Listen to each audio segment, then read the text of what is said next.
लगन वालों के लिए हम गुरु और शुक्र की युति के बारे में चर्चा कर रहे थे। इस वीडियो में देखेंगे थर्ड हाउस के लिए। थर्ड हाउस में जहां गुरु उच्च की स्थिति में होंगे और शुक्र भी यहां अपने परम मित्र चंद्रमा के घर में स्थित होंगे।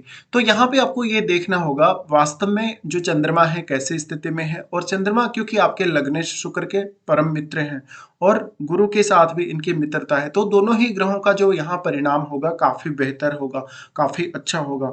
हालांकि दोनों ही ग्रह अलग अलग डोमेन को रिप्रेजेंट करते हैं, इसलिए थोड़े जो प्रभाव होंगे इनके डिफरेंट डिफरेंट होंगे। यहाँ पे अब देखिए हम सबसे पहले शुक्र को देखते हैं। शुक्र आपके लग्नेश हैं और छठे घर के स्वामी हैं। शुक्र यहाँ बैठकर आपको ज्यादा से ज्यादा एबिलिटीज देंगे, जिनमें आपकी क्रिएटिविटी, आपका जो भी इमेजिनेशन स्किल है जो शुक्र से जुड़ा हुआ है वो प्रभावित होगा। इसके साथ साथ यहाँ सबसे ज्यादा प्रभाव कौन से ग्रह का है वो आपको जरूर देखना है, क्योंकि निश्चित तौर पे ही यहाँ गुरु ज्यादा प्रभाव डाल पाएंगे, क्योंकि गुरु यहाँ उच्च की स्थिति में होंगे।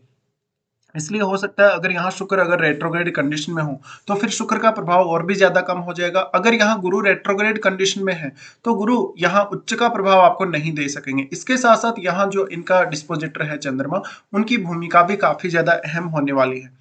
तो गुरु जो है यहाँ पर देखिए, गुरु आपके चार्ट में क्योंकि 8वें घर के और 11वें घर के स्वामी बनते हैं, तो गुरु का प्रभाव ही यहाँ पर आपको ज्यादातर केस में ज्यादा स्ट्रॉन्ग देखने को मिलेगा। हालांकि कोई ग्रह इनको अगर ज्वाइन करता है, यानी अगर 3 ग्रहों का युति बनता है, तो फिर आपको उस तीसरे ग्रह को देखना होगा वो गुरु के साथ क्या मित्रवत है, क्या वो शुक्र के साथ मित्रवत है। जिस ग्रह के साथ भी वो अगर मित्रवत होगा उसी को वो कहीं ना कहीं पावर प्रदान करेगा या अपना इफेक्ट प्रदान करेगा।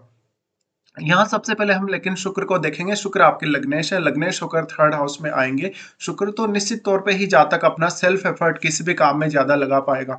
और शुक्र थर्ड हाउस में बैठ के आपकी जो क्रिएटिविटी है, आपकी जो कहीं ना कहीं अन्य जो क्षमताएं हैं सौंदर्य वगैरह, और आप में कोई और अदर टैलेंट है जो शुक्र से जुड़ा है, उसको यहाँ प्रभावित करेंगे सबसे ज्यादा। शुक्र आपके चार्ट में छठे घर के भी स्वामी, तो छठे घर के स्वामी अगर थर्ड हाउस में आते हैं तो निश्चित तौर पे ही आपका जो वर्क प्लेस है उस पर आप अपने आप को बहुत अच्छे से प्रदर्शित कर पाते हैं। आप अपने इमेजिनेशन को, अपनी कम्युनिकेटिव स्किल्स को बहुत अच्छे से काम में ले पाएंगे। तो आप पर्टिकुलर चाहे कोई भी प्रोफेशन में हो, लेकिन आप वहां पर अपनी खुद की एबिलिटीज के बल पे बहुत कुछ करने में सक्षम रहेंगे। शुक्र आपके चार्ट में 6th लॉर्ड होने से कहीं ना कहीं अब आप थोड़ा रिस्क ले सकते हैं। आप अपना कोई भी कंपटीशन वगैरह फाइट करने में, या शुक्र से रिलेटेड मान लीजिए आप कोई ऐसी जो भी प्रतियोगिता है उसमें अगर भाग लेने जा रहे हैं, तो वहां पर आप अपने आप को बहुत ही बेहतर तरीके से रिप्रेजेंट कर पाएंगे। शुक्र छठे घर के स्वामी होने की वजह से कहीं ना कहीं अब आपका जो वर्क प्लेस होगा वहां पर आप अपने खुद के सौंदर्य के द्वारा या खुद का जो आपका पर्सनैलिटी का जो प्रभाव है उसी के माध्यम से ज्यादा कहीं ना कहीं प्रभाव डाल पाएंगे। शुक्र यहाँ पे आपके चार्ट में थर्ड हाउस में है, तो वो आपके कम्युनिकेशन स्किल्स पे भी काफी ज्यादा प्रभाव डालेंगे।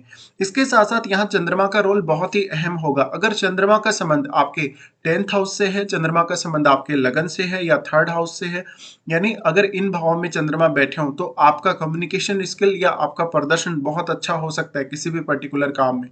अब यहाँ अगर हम देखें तो शुक्र का जो दृष्टि है वो 9th हाउस पे पड़ रहा है। शुक्र का दृष्टि 9th हाउस पर होने की वजह से यहाँ शुक्र आपको मुख्य तौर पे जो लंबी दूरी की यात्राएं हैं उनमें काफी हेल्प करेंगे। इसके साथ साथ आपको ट्रेवलिंग की इच्छा काफी ज्यादा रहेगी, घूमने फिरने के द्वारा भी आप काफी ज्यादा अनुभव प्राप्त कर पाएंगे अपने जीवन में। फिर हम देखते हैं यहाँ गुरु को। गुरु आपके चार्ट में थर्ड हाउस में है तो ये उच्च की स्थिति में होंगे। अगर गुरु यहाँ रेट्रोग्रेड कंडीशन में आ जाते हैं तो ये सामान्य रूप से ही प्रभाव डाल पाएंगे, इनका उच्च का प्रभाव आपको देखने को नहीं मिलेगा। इसी तरीके से अगर यहाँ शुक्र रेट्रोग्रेड हो जाए तो शुक्र यहाँ गुरु से भी ज्यादा कमजोर हो जाएंगे रेट्रोग्रेड कंडीशन में होने की वजह से।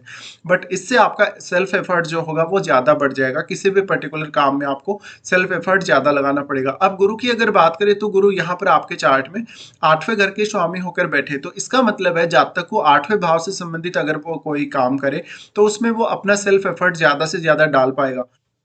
क्या आप पर्टिकुलर कोई इनकम सोर्स के लिए देख रहे हैं या ज्ञान प्राप्ति के लिए देख रहे हैं? ज्यादातर केस में रिसर्च पर्पज, अकल्ट से जुड़े हुए पर्पज, या कोई भी रिसर्च के अलावा अन्य पर्पज जिसमें आप अपनी इनकम प्राप्त करने के लिए देख रहे हैं, तो अगर इन कार्यों में आप अपना एफर्ट लगाते हैं तो आप ज्यादा बेहतर रिजल्ट पाएंगे।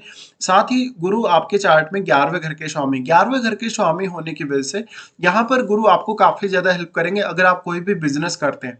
और क्योंकि वो 7वें भाव पे भी दृष्टि डाल रहे, इसलिए यहाँ गुरु का मजबूत होना बहुत ही ज्यादा जरूरी हो जाएगा आपके चार्ट में। अगर शुक्र थोड़े बहुत कम भी मजबूत हो यहाँ तो भी आपका काम चलेगा। बट गुरु का वास्तव में अगर आपको महादशा भी हो और गुरु यहाँ पर काफी अच्छी स्थिति में, मजबूत स्थिति में आपके चार्ट में बैठे हो, रेट्रोग्रेड नहीं हो, तो आपको फिर गुरु पे ज्यादा फोकस करना होगा। इसके साथ ही गुरु 11वें घर के स्वामी होने की वजह से आपके नेटवर्क विस्तार में भी आपको काफी मदद करेंगे।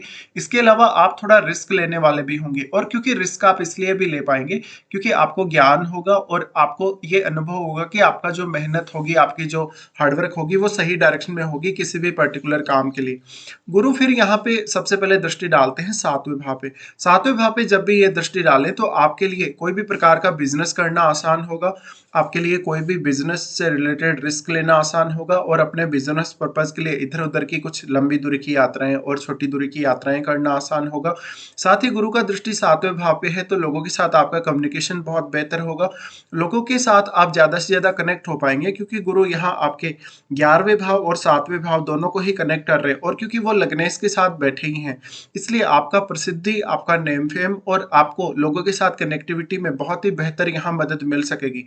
गुरु का दृष्टि 7वें भाव पर होने की वजह से आपका इंटेलिजेंस बहुत ज्यादा बढ़ेगा, समय के साथ साथ आप बहुत ज्यादा मेच्योर होते चले जाएंगे। इसके अलावा जो भी आप सप्तम भाव से जुड़े मैटर्स में डिसीजन लेंगे, ज्यादातर डिसीजन आपके फेवर में होंगे। यहाँ इनकी दृष्टि पड़ने से अब जीवन साथी का सपोर्ट भी आपको अपेक्षित होगा।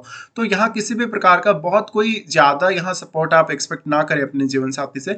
बट आपका जीवन साथी यहाँ पर अगर कोई क्रूर ग्रह नहीं बैठा हो तो आपका कहीं ना कहीं बहुत ज्यादा आपको प्रभावित करने वाला जीवन साथी होगा, और आपको काफी सपोर्ट करने वाला जीवन साथी होगा। और क्योंकि गुरु आपके 8वें भाव को रिप्रेजेंट कर रहे हैं, इसलिए हो सकता है कि आपके जीवन साथी की तुलना में उनकी फैमिली का योगदान आपके बिजनेस में या आपकी ग्रोथ में ज्यादा हो। यहाँ पे फिर गुरु दृष्टि डालते हैं आपके 9वें भाव पे। 9वें भाव में वो अपने नीच के घर पे दृष्टि डालेंगे, और गुरु अगर उच्च के होके यहाँ दृष्टि डाल रहे हैं तो आपको लंबी दूरी की यात्राओं में काफी मदद करेंगे, स्टडी पर्पज के लिए काफी मदद करेंगे। इसके अलावा इवन विदेश यात्रा में भी आपको गुरु काफी सपोर्ट कर सकते हैं। इस प्रकार का गुरु आपके आध्यात्मिक और धार्मिक ज्ञान को भी काफी ज्यादा बढ़ाएगा। इसके साथ साथ आपको दूसरे लोगों से काफी मदद दिलाएगा। गुरु का दृष्टि फिर आपके 11वें भाव पे पड़ेगा। 11वें भाव पे जो दृष्टि पड़ेगा ये आपके लिए और भी ज्यादा फेवरेबल होगा, क्योंकि यहाँ गुरु अपने खुद के ही घर पे दृष्टि डालेंगे। इसलिए हमेशा आपका जो नेटवर्क होगा, आपका जो भी सोशल सर्किल होगा, उसमें आपका नेम फेम बहुत ज्यादा होगा। गुरु अगर यहाँ दृष्टि डालें तो आपको बड़े भाई से भी काफी बेहतर सपोर्ट मिल सकता है।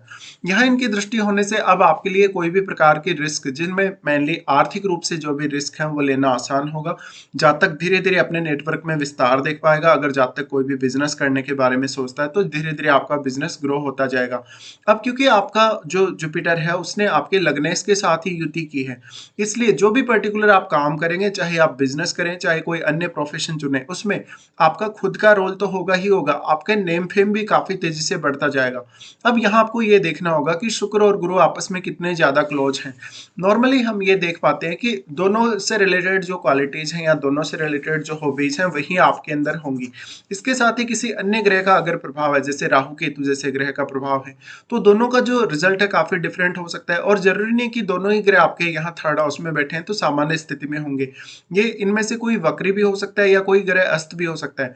नॉर्मली अगर यहाँ शुक्र भी अगर अस्त होते हैं या गुरु दोनों में से कोई भी अगर अस्त होता है, ज्यादातर केस में वो आपको बेहतर परिणाम ही प्रदान करेंगे, क्योंकि सूर्य आपके 4th हाउस के लॉर्ड हैं। इसलिए सूर्य यहाँ अगर शुक्र को अस्त कर देते हैं तो उस केस में आपके अंदर क्रिएटिविटी ज्यादा डेवलप होगी, आपके अंदर खुद की जो टैलेंट है वो ज्यादा होगा। और अगर यहाँ गुरु अस्त हो जाते हैं उस केस में आपके लिए गुरु से रिलेटेड फील्ड को चुनना और गुरु से रिलेटेड काम को करना ज्यादा आसान होगा। आप ज्ञान का, अपनी बुद्धिमत्ता का ज्यादा अच्छे से उपयोग कर पाएंगे, और मेनली इस प्रकार का गुरु आपको आपकी एजुकेशन में भी काफी सहायता करेगा। तो ज्यादातर केस में गुरु और शुक्र का जो परिणाम होगा आपके वृषभ लगन के जातकों के लिए ज्यादातर अच्छा ही होगा। इसके साथ साथ आपको अब महादशा पे भी ध्यान देना चाहिए, क्या वास्तव में आपको गुरु की या शुक्र की महादशा है, ये सब आपको देखना होगा।